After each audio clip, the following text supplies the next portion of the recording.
أخيراً وبعد طول انتظار، ألبوم النجم العراقي الكبير كاظم الساهر مع الحب.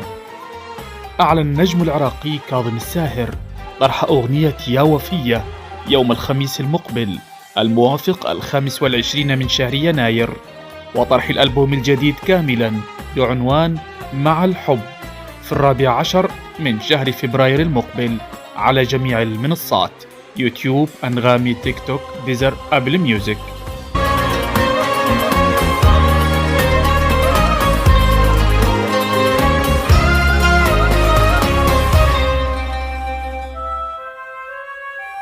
أما أنا أحبتي عزت علي حالتي، عزت علي حالتي. أما